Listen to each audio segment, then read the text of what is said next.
Iya, yang ingin bertanya mungkin seputar dunia software engineering atau mungkin persiapan ya, Mas ya. Ya gimana kalau mau jadi software engineer ya gitu-gitu mungkin ada yang ingin bertanya atau mungkin tadi kata-katanya ada yang sulit gitu, ada yang Ada yang uh, aneh. aneh gitu. Ini memang temanya tema yang nggak umum sebenarnya. Saya belum pernah bertemu dengan seorang software engineer yang mau untuk sharing sebenarnya dunia software engineering itu seperti apa gitu. Sehingga kalau saya dulu bayangannya masuk, saya juga alumni ilmu komputer ya satu kelas sama Mas Lutfi, tapi beda peran akhirnya. Dulu itu waktu masuk ilmu komputer tuh bayangan saya masuk ilmu komputer itu yang belajar nanti ya akhirnya nanti bikin game gitu loh. Jadi bikin game terus habis itu ada desainnya gitu. Ternyata begitu masuk matematika semua. Jadi seperti shock gitu. Dan sebenarnya Mas Lutfi kalau apa eh, orang-orang seperti apa sih biasanya itu yang perusahaan inginkan sebagai seorang software engineer? Biasanya yang apa ya? Yang gampang direkrutnya gitu. Kan tadi kan kayak interviewnya panjang, sulit, ya gitu-gitu ya.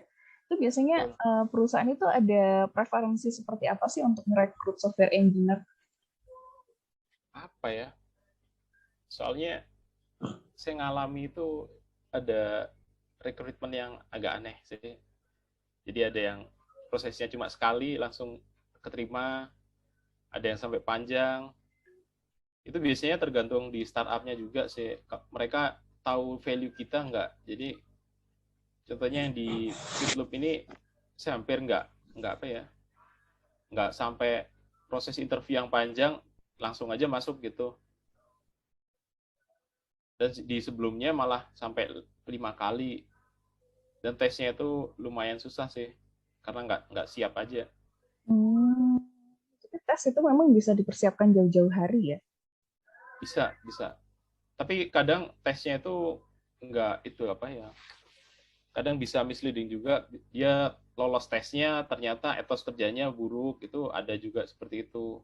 Ada juga Hmm. yang etos kerjanya bagus tapi dia apa ya, dia tesnya itu kayak kewalahan gitu loh, jadi nggak sempurna lah tesnya, tapi dia etos kerjanya bagus dan etos belajarnya itu lebih tinggi daripada yang jago ahli interview tadi lah. Hmm. Jadi kalau misalkan eh, ini ya ada anak-anak yang SMA gitu atau SMK gitu yang memang suka belajar ngoding gitu ya. Jauh-jauh hari ini sebenarnya apa yang perlu dipersiapkan? Sebenarnya yang perlu dipersiapkan list dulu sih. Jadi di list dulu target perusahaan apa aja yang mau didaftar gitu sih. Soalnya Hmm. tiap perusahaan ada yang beda, ada yang pakai whiteboard testing. Jadi whiteboard itu apa? Whiteboard testing ini dia disuruh menyelesaikan atau menyelesaikan suatu algoritma dengan menggunakan papan tulis lah, istilahnya seperti itu. Jadi nulis di papan gitu, ngodingnya bisa ngoding di papan tulis itu atau misalnya desain solusinya di papan tulis. Ada juga yang test coding, jadi ada live coding gitu. Dan tiap perusahaan flow requirementnya beda-beda, jadi nggak bisa disamakan. Makanya ketika mau coba apply itu harus di list dulu dia apa, dia mau apply ke perusahaan apa aja. Kalau misalnya di Indonesia dia mau tes di Traveloka, Gojek atau apa gitu, atau misalnya startup yang lain, itu harus dicari apa prosesnya di situ. Kalau udah tahu flow requirementnya seperti apa, bisa dipersiapkan. Jadi Gitu ya. seperti itu. Jadi apa ya butuh kalau misalkan nggak menempuh kan ada nih yang nggak menempuh jalur sekolah gitu ya. Berarti kan memang harus apa ya harus bertemu gitu ya harus magang lah atau mungkin berdiskusi dengan apa ya software engineer yang bersedia untuk mentoring gitu ya atau Ya, komunitas gitu ya. Soalnya kan ini kan bukan apa ya, informasi yang kita search langsung dapet kayak gitu. Kayak misalkan persyaratan beasiswa kayak gini gitu kan biasanya kan ada jalur yang umum gitu kan. Kalau jalur yang khusus-khusus gitu kan itu kan harus apa ya, ke orang yang profesional langsung gitu ya. Ya Betul. gampang-gampang susah maksudnya untuk mengarah ke arah sana. Jadi lebih mudah lewat komunitas sih sebenarnya, lewat komunitas Oh, sama dia membuat sesuatu aplikasi open source. mm-mm. Jadi ada temen itu dia rajin buat aplikasi open source dan ternyata dia di apa ya, dikenalkan gitu loh sama temennya lagi. Oh ini ada CTO perusahaan lagi nyari engineer gitu. Terus ini temennya lagi, dia yang kenalin ke teman saya itu. Jadi langsung direkrut dari situ. Kadang itu malah sesimpel itu proses rekrutmennya. Oh, Jadi karena ngobrol-ngobrol, cuma diajak ngopi, cocok, ya udah join, tanda tangan kontrak. oh itu tapi startup ya. Iya, rata-rata startup yang model seperti itu. Kalau yang perusahaan besar pasti flow-nya standar juga sih. Hmm. Terus misalkan boleh spill nggak kira-kira komunitas yang apa ya, yang welcome untuk orang belajar tentang ya cari pengetahuan lah seputar profesi software engineering gitu. Maksudnya ya jelajah profesi, untuk jelajah profesi. Bisa dibocorkan nggak misalkan beberapa nama komunitas yang bisa dihubungi gitu, yang free gitu. Kalau di Malang banyak sih, ada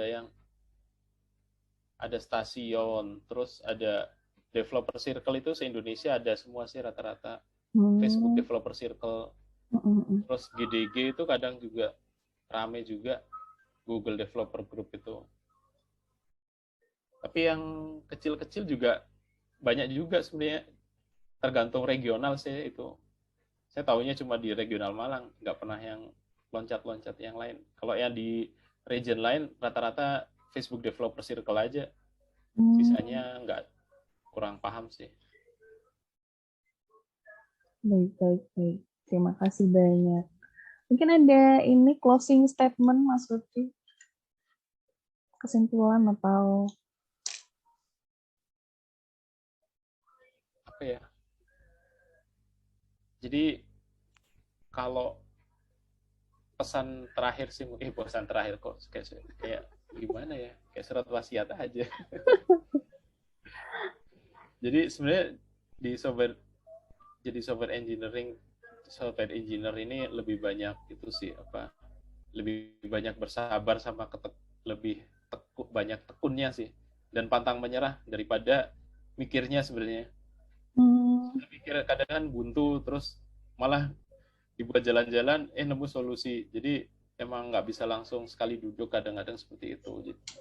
Terus harus cari-cari link komunikasi sama yang lain, apalagi bahasa Inggris sebenarnya yang paling utama, karena bisa langsung tanya-tanya ke apa, kadang itu kalau lagi iseng ke Twitter, dia misalnya ke aplikasi A gitu ya, jadi cari Twitternya orang yang bikin aplikasi ini, atau enggak ke forumnya dia, tanya-tanya di situ. Kalau nggak punya skill bahasa Inggris ya agak susah juga sih, soalnya limited banget kalau bahasa Indonesia masalah software engineering itu aja sih pesannya, tambahan lagi. iya, terima kasih banyak Mas Lutfi. Mungkin dari teman-teman ada yang ingin ditanyakan atau kurang nih tipsnya?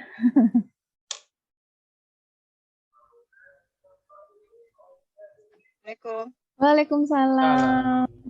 Silahkan, Bu Iya, mau Doksan. Gimana? mobil. Ya, yang pertama pengen ini sih menanggapi tadi waktu sharingnya tentang misperception atau misunderstanding. Jadi mulai tentang bikin produk gitu loh. Kan saya seorang dokter di perusahaan BUMN dan Ya. suatu saat sebenarnya udah lama request ke manajemen untuk bikinin aplikasi yang nyaman, yang mudah gitu. Kalau kita rekam medis itu loh coach. Jadi apa? Kalau kita ada pasien, kita masukin, jadi nggak manual kertas lagi gitu, tapi dalam bentuk digital gitu. Nah, biasanya kayak gitu kan diperantarai oleh bagian SDM-nya. Nah, terus kita udah bilang macam-macam, pengen gini, kita sebagai klien. nanti bidang SDM-nya nyampein ke bidang IT. Ternyata bidang IT-nya masih ngesupkan lagi ke eksternal gitu kan, yang Oh ahli iya. ya gitu. Ya, bisa dibayangkan ya, jadi kayak pesan berantai gitu. Nah, Iya begitu sih. udah Betul, langsung betul. presentasiin, gini dok hasilnya udah jadi, aplikasinya gini-gini. Ya ribet amat ya, maksudnya saya jadi pengen akhirnya pakai manual lagi gitu kan, daripada harus ribet kayak gini gitu. Karena ketika kita, loh itu kok ribet ya, nggak bisa dipersimpel ya ininya, masukin datanya, bla bla bla. Wah nggak bisa dok lah. Yang bilang nggak bisa kan SDM-nya, bidang IT internalnya. Padahal saya mikir gini, masa sih nggak bisa? Saya yakin mungkin orang yang bikin mungkin masih bisa kali kata gitu. Jadi relate banget sih tadi yang disampaikan gitu. Mungkin minta masukannya, tipsnya gimana biar meminimalisir apa sih tadi ya, gap itu tadi ya antara klien dengan Oh iya. yang pertama. Terus yang kedua ini terkait dengan anak saya masih SMP kelas 1.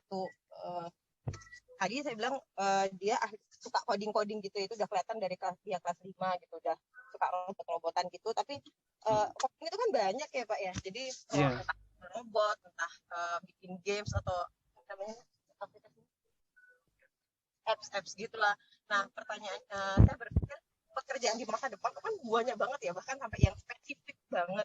Mungkin ada saran apa yang harus dilakukan untuk anak usia 12 tahun untuk menspesifikkan ya, kalau Mbak Nita bahasa di dalam sniping itu ini ya, peran spesifik gitu ya. Jadi spesifik. coding nih, tapi dia ahli coding yang bagaimana gitu, yang atau di part yang mana, yang di segmentasi yang seperti apa, itu mungkin ada masukan gitu ya. Kalau misalnya ini anaknya Pak Lutfi gitu ya, Pak Lutfi akan mengambil ini gitu ya sebagai orang tuanya. Gitu aja, mohon maaf kalau agak banyak. Iya, terima kasih. Mungkin nanggapi yang pertanyaan pertama dulu. Memang ketika kita menyampaikan itu ya Pak, menyampaikan ke dari timnya beda, jadi dari tim misalnya usernya terus ke SDM terus ke IT itu kayak pesan berantai, itu pasti ada informasi yang hilang. Jadi emang harus didetailin juga sih. Jadi saya pernah ngalami juga seperti itu. Itu proyeknya proyek pengoboran minyak lepas pantai. Jadi itu se-Asia Pasifik. Yang requirement-nya itu manajernya udah buat sampai macam-macam, terus disampaikan ke usernya. Ternyata nggak seperti itu. Jadi lebih lebih mudah ketika usernya itu membuat apa ya, kayak apa itu namanya, apa ya namanya ya, kayak diagram yang biasanya dilakukan oleh dokter-dokternya. Jadi misalnya dia input ini, input ini, input ini, ngapain aja, yang diinput apa aja. Jadi secara simpel seperti itu. Kemudian disampaikan ke mana, ke engineer-nya. Jadi biasanya mereka punya saran, ini sebaiknya gimana. Jadi kadang kan kita cuma menyampaikan seharusnya seperti apa, tapi tidak menyampaikan biasanya seperti apa dilakukan. Itu sih kadang-kadang yang bisa bikin miss. Jadi misalkan aplikasi rekam medis harusnya seperti ini, tapi ternyata biasanya ada case-case seperti ini. Itu kadang-kadang yang bikin apa ya, programmernya atau dari IT-nya itu nggak di cover. Jadi misalkan entry-nya itu yang paling gampang, contoh input KK di spenduk. Jadi ketika inputnya itu aman semua, datanya normal, ada semua. Dan gimana kalau ada data ganda? Kalau misalkan biasanya kan kita cuma ngasih tahu ini KTP, input KTP untuk 1 KK. Jadi gimana kalau ada data ganda? Ini kalau misalkan case-case aneh-aneh kayak gini nggak disampaikan, mereka itu kadang kurang aware. Jadi case yang aneh-aneh juga perlu disampaikan, gimana seharusnya seperti apa aplikasinya, terus flow-nya harusnya seperti apa juga. Jadi misalkan yang biasanya dan seharusnya harus disampaikan semua. Kadang engineer-nya nggak tahu ini kok caranya kayak gini, ini kenapa gitu sih. Itu sih kalau yang pertama. Mungkin ada tanggapan juga di gimana? Iya, Jadi memang mungkin idealnya saya langsung ketemu sama engineer-nya gitu ya, lewat. Kalau misalnya ketemu langsung mungkin agak repot, jadi lebih baik apa ya, kayak perlu dokumen requirement gitu sih, yang paling simpelnya Bu. Jadi saya lupa nama itunya apa ya.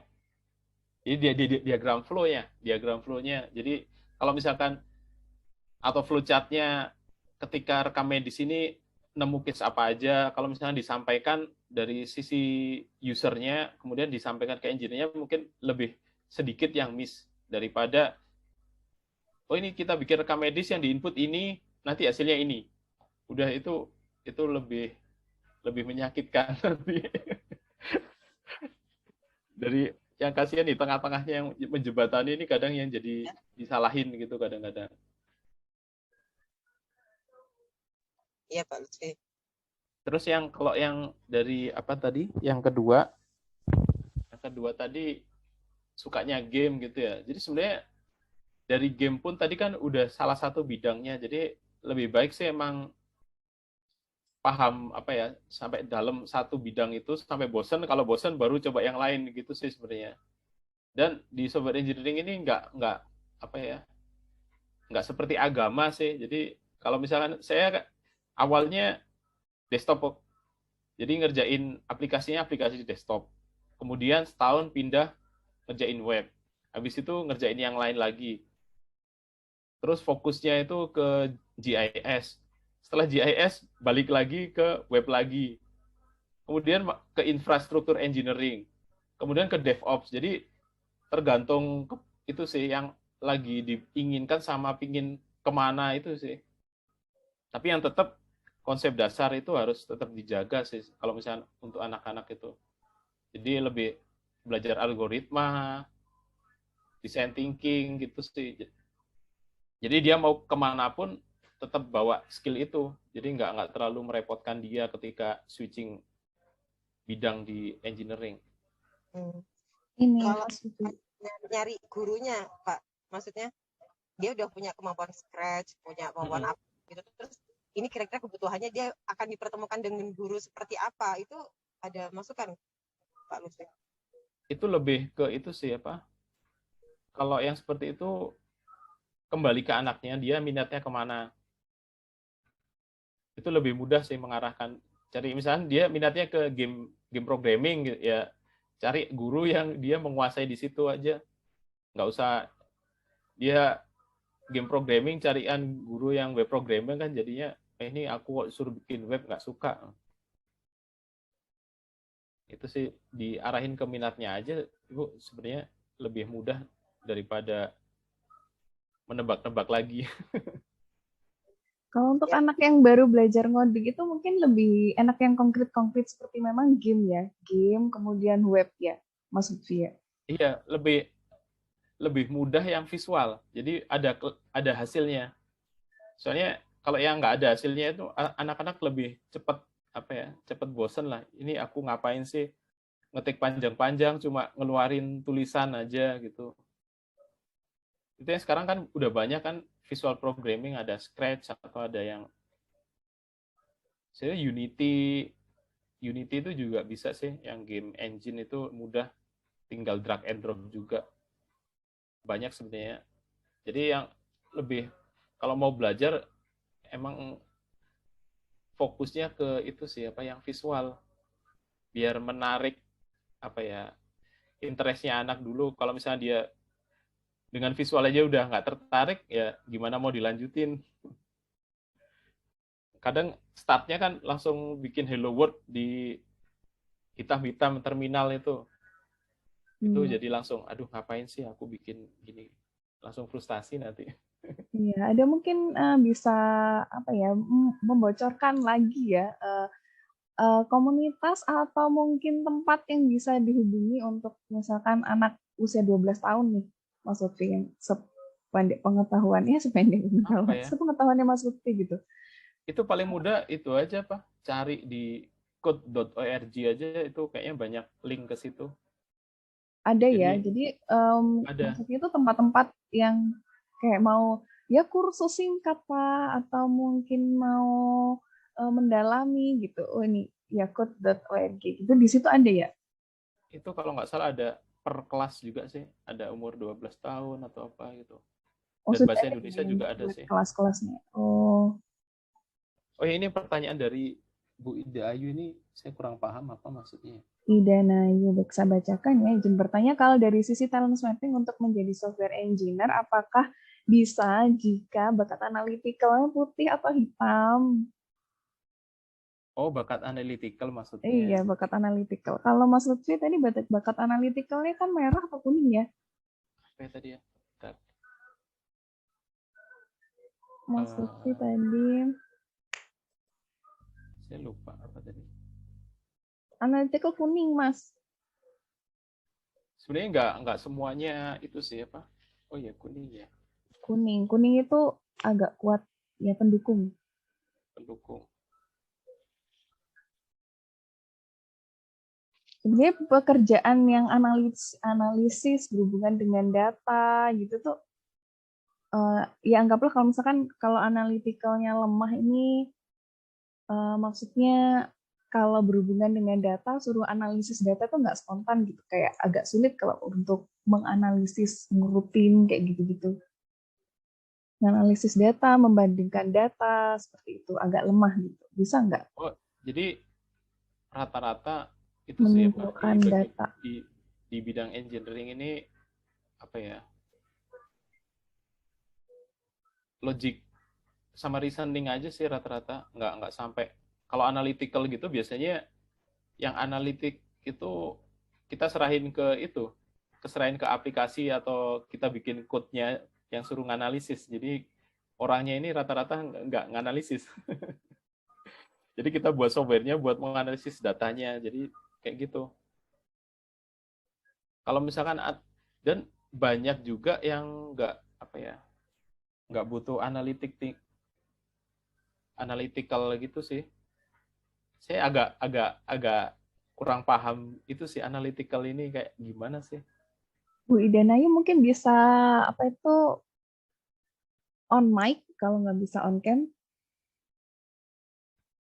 Ini biar bisa lebih puas. Soalnya takutnya yang dimaksudin secara talent mapping kan saya kurang paham juga.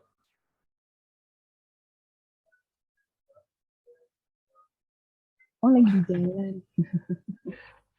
Mungkin bisa Ya, dibantu itu tadi jelasin. Mas, kalau analytical itu kan hubungan itu sama kayak ada data, data itu dibandingin, terus habis Hmm. itu disimpulkan dari data itu gitu. Ini lebih ke Oh, statistik sih. maksudnya itu rata-rata